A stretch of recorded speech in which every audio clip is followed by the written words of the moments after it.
근데 물적 분할이라는 거는 LG화학만 있었던 게 아니에요. 근데 이제 LG화학에도 부각이 되는 이유는 에너지 그 솔루션이 주가가 너무 올라가고, 이거 옳다 나쁘다를 떠나서 이건 감정적으로 다룬 문제가 아니고,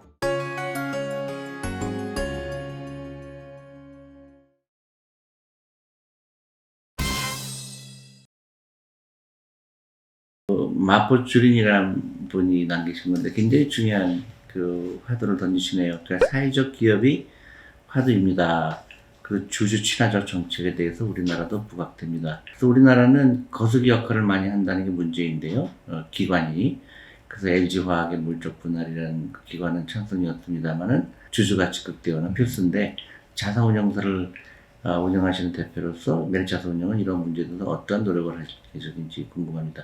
이게 굉장히 중요한 얘기예요. 그러니까 우리가 결국은 우리가 펀드는 그 우리가 투자한 기업이 그 시가총액이 늘어나고 그 회사의 가치가 늘어났을 때 우리 투자가도 같이 부자가 된다는 그런 과정이잖아요. 근데 예를 들어서 그 회사가 주주의 가치를 훼손한다든가, 어쨌든 극소수의 대주주의 이익만 대변한다 그러면 사실 투자하는데 굉장히 페어하지가 않죠. 맞습니다. 그래서 이제 미국이나 이런 선진국도 이거에 대해서 굉장히 신경 많이 쓴 거고요.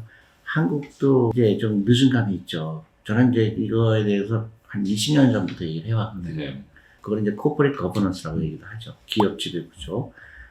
이거는 아무리 강조를 해도 지나칠 수 없을 정도로 중요한 이슈죠. 그래서 저희 같은 경우는 투자를 할 때 경영진의 자질을 가장 중요한 이슈로 삼죠. 그래도 만약에 경영진이 그 주주의 가치를 훼손한다든가 아니면 어떤 그 극소수의 주주만의 이익을 대변한다고 할 때 저희는 과거에도 항상 투자를 거의 안 하거나 아니면 굉장히 작은 규모로 투자를 했죠. 맞습니다. 근데 한국도 이런 게 구체적인 화두가 된 거는 굉장히 고무적인 것 같아요. 사실은 10년 전만 해도요, 사실 제가 이런 얘기를 많이 했지만은 공감을 얻기 힘들었어요. 약간 찻잔송의 태풍 같은 느낌이죠. 예, 그리고 뭐 어차피 주식은 뭐 샀다 팔았다 하는 건데 기업 지배구조가 뭐가 중요하냐. 되게 이제 그리고 어떤 경우는 더 심한 경우는 왜 기업을 괴롭히냐 이런 비난까지 받았었어요. 근데 이제 지금은 생각이 많이 달라졌죠. 그만큼 이제 한국 주식도 투자자들이 수준이 높이 올라갔다고 생각을 해요. 네. 그럼 또 사실 뭐 책에서도 말씀해 주셨지만 이 거버넌스에 문제가 있는 기업은 투자하지 않는다가 원칙이지 않습니까?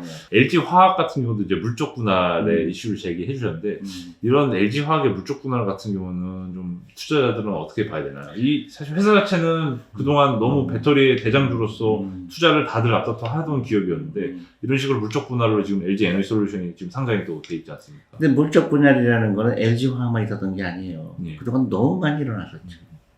그렇군요. 근데 이제 LG화학에도 부각이 되는 이유는 에너지 그 솔루션이 주가가 너무 올라가고 또 상대적으로 LG화학은 떨어지니까 좀 이렇게 박탈감이 생긴 거죠. 이거 옳다 나쁘다를 떠나서 이건 감정적으로 다룰 문제가 아니고 항상 우리는 이슈를 다룰 때 이거를 결정하는 건 이사회가 결정하거든요.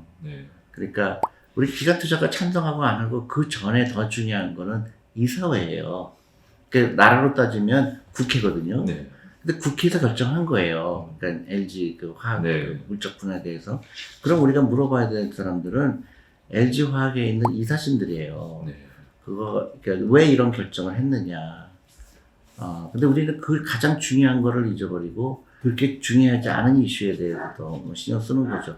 그러니까 법적으로 허용된 거예요. 그러니까 그것 때문에 또 법을 바꾸는 건 더 잘못된 거죠. 그래서 제일 중요한 거는 이사회의 독립성이 중요하죠. 우리 판단하는 국회가 정말로 국민의 이익을 위해서 법을 만들었는지 아니면 어떤 특정한 사람을 위해서 법을 만든 똑같은 얘기거든요.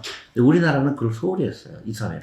그러니까 다 거수기가 되는 거예요. 그래서 이사회의 책임을 물어야 되는 사람들이 알아야 되는 거죠. 미국 같은 경우는 이사회에서 잘못 투표를 했을 때 패가망신하는 경우가 종종 있어요. 투자가들이 고발을 하죠. 이사회에 있는 구성원들한테 고발을 하는데 굉장히 큰 손해보고를 다 물어놔야 돼요. 그러니까 우리나라는 이제 그런 면에서 하나하나 정상화가 돼야 된다고 생각하는 거죠. 그럼요. 사실 그럼 또 마포 주님께서 물어보셨다시피 메리츠 운용도 많은 또 기관 자금을 또 투자를 네, 실제로 그렇죠, 하시지 않습니까? 네. 한국에 있는 상장사들이. 그러면 뭐 사실 국민연금처럼 뭔가 더 엄청 거대한 큰 돈은 아니지만 또 기관 투자자로서 뭐 메리츠 운용은 어떻게 하고 계시죠? 그러니까 그걸 이제 우리가 가장 먼저 그 가입한 회사 중에 하나예요. 스튜어십 코드라고 그러잖아요. 네네네. 그래서 주주들의 권리를 우리가 충분히 우리가 그 투자를 하거나 뭘 할 때 반영했느냐. 네. 우리는 당연하죠. 그러니까 그냥 말로만 하는 게 아니라 두 가지 방법이 있어요. 어떤 기업에 투자할 때 그 기업이 정말로 그 주주의 이익을 훼손하는 기업이다. 그러면은 투자해서 싸우는 방법도 있어요. 네. 아니면 아예 안 하는 거예요. 투자를 안 하고 피하는 거예요. 네. 그러니까 두 가지 방법이 있죠. 네. 그러니까 우리는 가능한 피해요. 네. 그냥 우리 시간과 그 비용을 낭비할 필요 없이.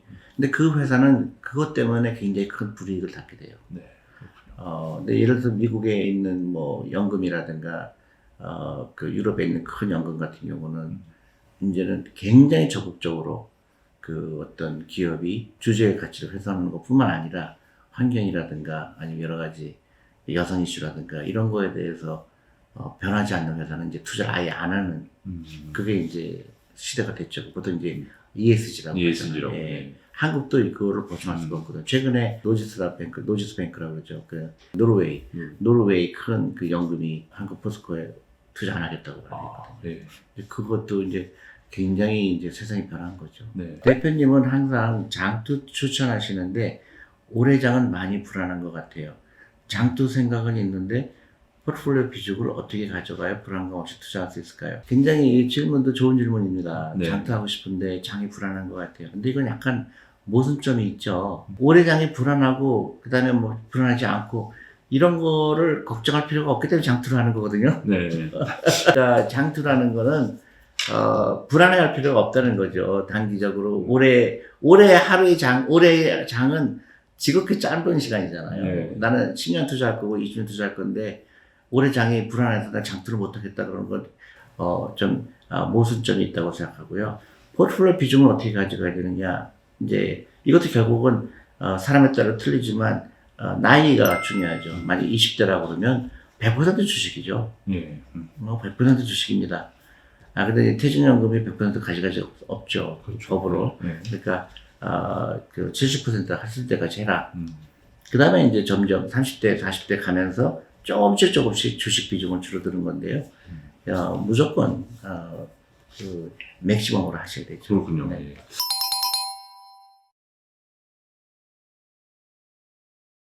갓파더라는 분이 네네. 하신 건데, 네네네. 연금저축펀드와 퇴직연금, IRP, 한국 주식, 미국 주식을 자산 분배한다면 어디에 큰 비중을 두면 좋을런지 궁금합니다.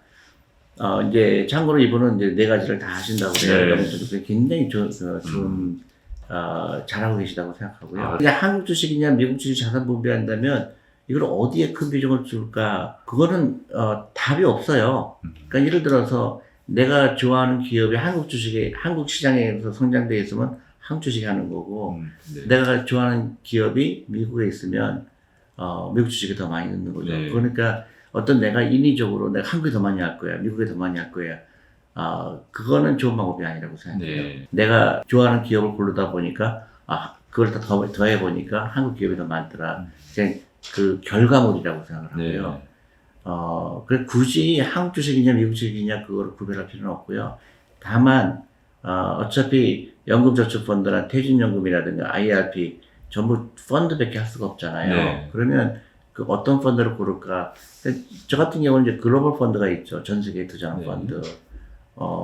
그런 펀드에 갖고 있으면 내가 굳이 한국 주식, 미국 주식 고민할 필요가 없죠. 그러다가 하나나 뭐 또 관심 있는 펀드가 있으면 한두 개씩 추가할 수가 있는 거고요.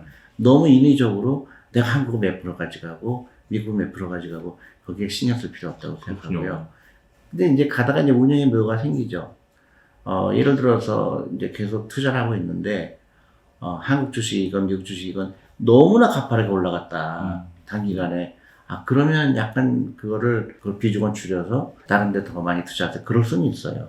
근데 이게 무슨 바이블처럼 나는 몇 퍼센트 무조건 미국 주식해야 돼, 한국 주식해야 돼. 그럴 필요가 없다는 얘기죠. 그렇군요. 예. 다람님, 네. 2030 청년 개인 투자가들이 특히 유념해야 될 점이 있다면 알려주세요. 2030은 굉장히 럭키한 거예요. 왜냐면 네. 투자 기간이 많잖아요. 네.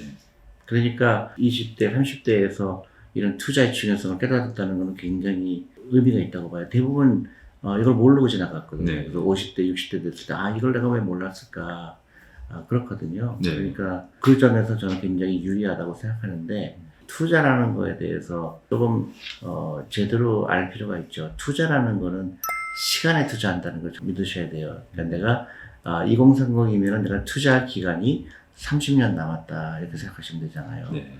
그러니까 40년 남을 수도 있고요. 너무 좋은 거죠. 그런데 하지 말아야 될 거는 주식 가격이 올라가고 내려가는 거에 신경 쓰는 거예요. 그러니까 그 변동성에 신경 쓸 필요가 없다는 얘기죠. 아까 연금저축펀드 한다 그러면 그냥 그 월급의 10% 무조건 비가 오나 눈이 오나 사고 그래서 그거를 모으는 거예요. 네. 그래서 20년 모았더니 여러분들이 놀랄 정도로 큰 금액이 돼 있을 거예요. 이게 내가 월급의 10%만 했는데도 이 정도의 큰 자금이 됐구나. 여러분 스스로 놀랄 때가 올 거예요. 그거를 위해서 투자한다고 믿으셔야 되고 어떤 방송에 나오는 것처럼 10% 올라가면은 팔고 또 10% 마이너스 되면 또 손절매하고 이런 이건 지극히 잘못된 투자 방법이고요. 또 하나 마켓 타임이라는 게 있습니다. 시장을 예측해서 시장이 좋을 것 같으니까 내가 그 주식 비중을 늘렸다가 또 시장이 나쁘면 또 내가 주식 비중을 줄인다든가 절대로 하지 말아야 될 거예요. 그러니까 내가 월급의 10%씩 하고 있다 그러면 비가 오나 눈이 오나 천둥이 치나 그냥 이건 내가 20년 있다 찾을 거다 그런 생각으로 아주 여유있게 투자하는 게 제일 좋은 방법입니다. 근데 이제 혼돈이 올 때가 있을 거예요. 이제 주식시장이 막 폭락하고 그럴 때 네. 그때 팔 걸 그런 생각을 할 거예요. 근데 그걸 아는 사람은 하나도 없다는 사실을 기억하시고요. 또 하나 그 당시는 내가 팔았으면 좋을 것 같지만은 안 판 게 좋을 거로 금방 알게 돼요.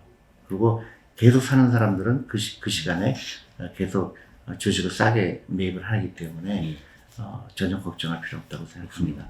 이게 굉장히 중요해요. 네. 월급 10% 나도 꼭 무조건 먼저 떼서, 그러니까 그렇죠. 뭐 이제 소비나 이런 지출을 하기 전에 무조건 떼서 이제 주식이든 펀드, 주로 펀드 위주로 그렇죠. 추천해 주셨고요. 네. 또 변동성을 두려워하지 네, 말아야 되고, 네. 뭐 주식을 이제 뭐 전쟁이든 뭐든 핑계 대면서 샀다 팔았다 하지 마라. 마켓 네. 타이밍을 네. 맞추려고 하지 마라. 그렇죠. 말씀 주셨습니다. 뭐 대표님께서도 항상 강조해 주신 게 어쨌든 주식을 굳이 이제 이런 샀다 팔았다 하지 말고 좋은 주식은 정말 계속 사서 모으는 것, 그렇죠. 이런 철학이 있으시지 않습니까? 그렇죠. 이제 문제는 대부분의 그 분들, 개인 투자자분들도 질문을 많이 하시는 게 정말 좋은 철학인 건 알겠으나 장기 우상향하는 그런 우량 주식은 펀드도 마찬가지지 않습니까? 펀드도 이제 어떤 거는 수익률이 막 깨지면서 청산되기도 하고요. 예, 그래서 펀드든 주식이든 간에 어떤 자산을 장기 우상향할 수 있는 그런 자산을 고르는 방법은 어떻게 하는 것이냐, 이 질문을 많이 근데 저희 펀드 같은 경우는 네. 과거 30년 계속 그래 왔어요. 네, 중간중간에 이제 딱구치를 할 때가 있죠. 위기가 가끔가다 네. 오지만 그때 우리가 계속 투자했더니 다 충분히 돈을 벌었죠. 앞으로 30년도 그렇게 될 거라고 저는 네. 확신합니다. 왜 그러냐면 굉장히 간단해요. 기업의 이익은 계속 늘어나요.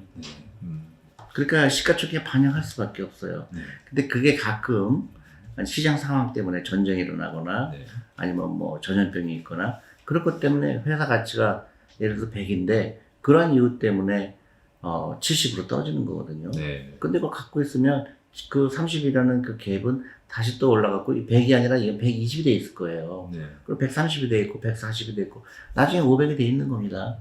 그게 가장 간단한 방법이에요. 기업의 순위가 늘어나게 돼 있다. 네. 그렇잖아요. 그거를 믿는 거예요. 그리고 이제 앞으로는 더 주식 투자의 필요성이 느낄 거예요. 왜냐하면 인플레이션이거든요. 네. 그러면 인플레이션에 가장 영향을 받을 사람들은 누굴까요? 개인이에요. 그러니까 개인의 노후 준비는 점점 더 힘들어질 네. 수밖에 없죠. 그래서 주식을 소유해야 되는 더 중요한 이유가 됐죠. 그렇죠. 네. 아무래도 또 정해진 뭐 고정 픽스드 인컴이라고 하죠. 고정 소득을 받으시는 은퇴하신 분들 같은 경우는 특히 은행 이자로만 또 의존하시는 분들은 그렇죠. 인플레 시기 때 정말 타격을 크게 그리고 월급쟁이들. 네, 월급죠. 월급만 받고 사는 네. 분들은 이제 더 투자의 중요성이 생긴 거죠. 네.